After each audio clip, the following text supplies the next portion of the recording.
Halo, perkenalkan nama saya Kris Mempulatu, kelas C.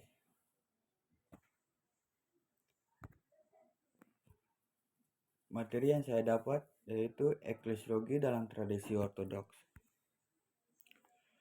Literatur teologi ortodoks tentang eklesiologi tidak terlalu produktif dibandingkan dengan tradisi tertentu lainnya. Ini bukan karena eklesia dan studinya kurang penting dalam tradisi ortodoks. Faktanya sebaliknya. Tema gereja begitu meresapi semua aspek refleksi teologi ortodoks dan orientasi liturgi spiritual sehingga sangat sulit untuk memperlakukannya sebagai subjek yang terisolasi.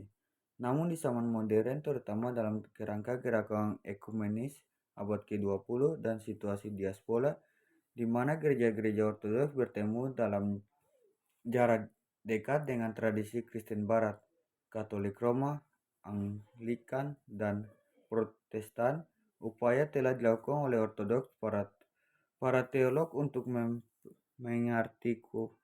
mengartikualiskan eklesiologi mereka dalam istilah persyaratan akademik dan ekumenis. Keterlibatan gereja-gereja ortodoks di World Council of Churches atau WCC, khususnya Komisi Keyakinan dan Ketertiban, menciptakan kesadaran dari diri eklesiologis di kalangan ortodoks yang mengarah pada refleksi ortodoks yang substansial tentang gereja serta sifat dan misinya. Kita masuk yang berikut, dua keluarga gereja. Di WCC, gereja ortodoks dikelompokkan menjadi dua keluarga, keluarga timur dan oriental. Dalam konteks ekonomis abad ke-20, ungkap timur dan timur secara rutin digunakan untuk membedakan kedua keluarga ini. Timur mengacu pada keluarga gereja dalam tradisi liturgi Bizantium dalam persekutuan dengan tahta Konstantinopel, seperti gereja-gereja Yunani, Rusia, Rumania, Bulgaria, dan sebagainya. Ini adalah gereja ortodoks yang menerima 7 konsili ekumenis sebagai kepentingan doktrin dan kanonik fundamental. Yang berikut gambaran gereja. Teks liturgi ortodoks penuh dengan gambaran puitis dan kiasan untuk gereja. Semuanya berasal langsung atau tidak langsung dari Alkitab. Gereja dipersonifikasikan sebagai ibu dari umat beriman dan mempelai Kristus. Dan kata ganti orang ketiga feminin dia bukan netral itu secara konsisten diterapkan pada gereja dalam teologi ortodoks, himnologi, dan doa. Dalam banyak kesempatan, perawan suci Maria berdiri sebagai simbol gereja. Dalam ikonografi Pentakosta ortodoks, misalnya perawan Maria tetap berada di tengah gambar yang dikelilingi oleh para rasul. Jelas dia melambangkan gereja. Berikut gereja sebagai tubuh Kristus. Gambaran organik dan dari tubuh yang hidup melambangkan tubuh komunitas orang beriman. Dalam tulisan Rasul Paulus, dia mengambil tubuh manusia sebagai metafora sentral. Dalam suratnya kepada jemaat di Efesus dan Kolose, Paulus mengembangkan gagasan tentang gereja sebagai tubuh Kristus. Citra organik menyiratkan pertumbuhan dinamis dan keterkaitan di dalam tubuh. Karena Kristus adalah kepala, tubuh terus bertumbuh dalam pengalaman kasih dan kebenaran menuju kepenuhan Kristus. Kita dipanggil untuk menjadi satu tubuh dan karena itu kita perlu melatih belas kasih, kerendahan hati, pengampunan, dan kasih satu sama lain, dan mengalami damai Kristus sebagai satu tubuh. Kepala dan tubuh saling bergantung satu sama lain bukan dengan cara mekanistik, melainkan dengan cara yang sangat organik. Kristus membutuhkan gereja sebagai tubuhnya, dan gereja membutuhkan Kristus sebagai kepalanya. Berikut gereja sebagai bait suci yang hidup. Gambaran ini sangat mirip dengan tubuh dalam arti candi dipahami sebagai organisme hidup yang berdenyut dengan kehidupan dan bukan konstruksi material mati dari batu dan kayu. Kristus sendiri adalah batu penjuru. Para rasul dan nabi adalah fondasinya. Orang yang beriman adalah batu hidup yang menambah pertumbuhan bangunan, fondasi dan blok bangunan semuanya disatukan dengan cara yang harmonis dengan seluruh bangunan tumbuh sebagai satu tubuh. Gereja sebagai mempelai Kristus. Sosok feminin gereja yang dipersonifikasikan diperkuat oleh metafora mempelai wanita. Misteri persekutuan yang dalam antara Kristus dan mempelainya dimunculkan oleh Paulus dalam kaitannya dengan ikatan perkawinan antara suami dan istri. Kasih Kristus bagi gerejanya dan tanggapan kasih gereja terhadapnya merupakan dasar bagi satu tubuh, seperti dalam kasus tubuh dan bayi suci yang hidup. Gambaran mempelai wanita dalam satu kesatuan dinamis secara organik dan penyatuan mempelai wanita dan mempelai laki-laki hingga membuat satu tubuh membangkitkan kesatuan tertinggi antara Kristus dan gerejanya tanpa menyangkal keberadaan mereka yang terpisah. 4. Tanda gereja. Bagi tradisi Ortodoks, Credo Nicea Konstantinopel yang dirumuskan oleh dua konsili ekumenis pertama, yaitu Nicea pada tahun 325 dan Konstantinopel pada tahun 381, merupakan pernyataan ringkasan yang unik dari iman Kristen.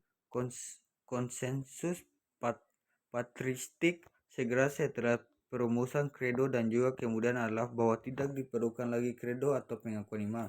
Para bapak gereja menolak semuanya upaya untuk menambah pernyataan kredensial minimum yang disusun dalam situasi ekstrim ancaman serius terhadap iman fundamental gereja. 4 tanda gereja yaitu yang pertama persatuan, kedua kekudusan, ketiga konsiliaritas, 4 persekutuan. Berikut gereja apostolik. Kata sifat apostolik memiliki banyak arti dalam tradisi Ortodoks. Melanjutkan kesaksian para rasul tentang Yesus yang disalibkan dan bangkit adalah karakteristik dan panggilan mendasar dari gereja apostolik. Adegan pasca kenaikan di Yerusalem di mana para rasul dengan sehati berdoa bersama dengan para wanita dan Maria Ibu Yesus dengan saudara-saudaranya dirayakan dalam ikonografi dan teologi Ortodoks sebagai paradigma gereja apostolik. Peristiwa Pentakosta terjadi dalam pertemuan ini. Ini adalah komunitas penyembahan yang berkumpul atas nama Kristus yang bangkit dan menerima kuasa Roh Kudus seperti yang janjikan Kristus untuk bersaksi tentang Dia sampai ke ujung bumi. Beberapa keprihatinan masa kini. Yang pertama, para patriarki. Dunia pemikiran dan kerangka acuan eklesiologi Ortodoks sebagai besar tetap mereka pada masa gereja yang tidak terbagi dan okumene politik, yaitu Kekaisaran Romawi atau Bizantium, misalnya hubungan antara patriarki dan masalah yurisdiksi, pentarki, konsep 5 patriarkat, Roma, Konstantinopel, Alexandria, Antioquia, dan Yerusalem yang menguasai seluruh gereja termasuk dalam struktur kekaisaran. Mereka adalah posisi dan pusat kekuasaan yang pernah dibuat di gereja kekaisaran untuk menyesuaikan dengan struktur kekuatan politik kekaisaran di kekaisaran Romawi. Yang kedua, komuni ekaristi. Konsep ekaristi Ortodoks adalah bahwa itu adalah sakramen persatuan yang unik. Itu dirayakan dan diambil bagian dalam satu tubuh Kristus, sebuah gereja yang benar-benar bersatu yang memegang iman kerasulan yang sama di dalam Kristus. Ini bukan persekutuan di antara beberapa tubuh Kristus yang berbeda, itu adalah persekutuan dalam satu tubuh Kristus. Tujuan akhir eklesiologis dari gerakan Ekumeni Ortodoks justru adalah persekutuan dalam satu tubuh, dalam satu imam, kepada satu Tuhan.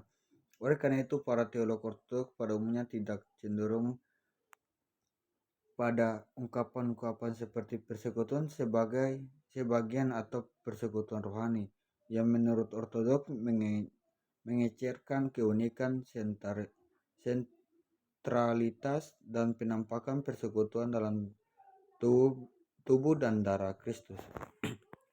Berikut yang ketiga, diaspora. Gelombang emigrasi di zaman modern. Kehadiran diaspora Ortodoks yang kuat di negara-negara tradisional non-Ortodoks, terutama di Barat dan pada tingkat yang lebih rendah aktivitas misionaris. Beberapa gereja Ortodoks telah menimbulkan pertanyaan eklesiologis kanon pastoral utama untuk tradisi Ortodoks. Sebagian besar gereja lokal atau gereja Ortodoks nasional autocephalus kini telah menjadi gereja universal de facto, terutama karena keberadaan diaspora mereka di setiap bagian dunia. Sekian dan terima kasih.